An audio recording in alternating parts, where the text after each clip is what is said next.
Okay, so you won't see me because I wanted to show you some detail. Up here, we've got our equations for sensitivity, specificity, a little mini of this map. Now we're going to talk about positive predictive value and negative predictive value. So we'll just make it PPV and NPV. So think of this as just if you get a positive test, you want to know how good that test was. So if it tests positive, how accurate is it that you have it? Well, we have up here our positives, our true positives, our false positive. So our positive predictive value is our true positives divided by all the people who tested positive. Okay? And similarly, our negative predictive value is the true test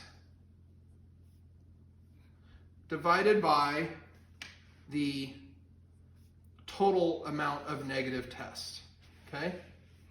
Let me give you examples of some of these, and you can see the different formulas up here. So a sensitive test, I gave you an understanding of the first test we do for HIV. You do not want to miss anyone out there who has it.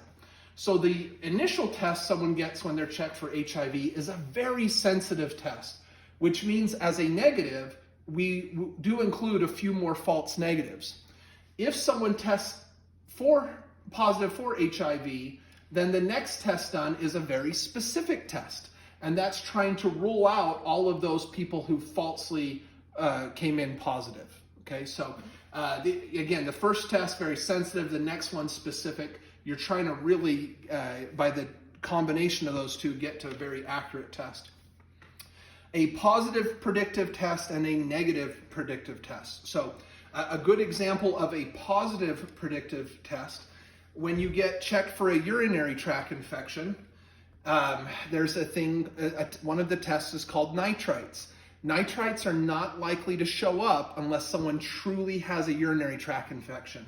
So we consider that a test with a high positive predictive value because it has very few false positives. Okay? On a negative predictive value, if someone is being checked for a blood clot by blood test, we have a test called the D-dimer. A D-dimer is not a good test to rule it in. So a lot of people who have a high D-dimer do not have a blood clot. However, if it is negative, it's considered a very good test to rule something out. So here we're using it to rule it in with positive predictive value, and with negative predictive value, we are ruling it out.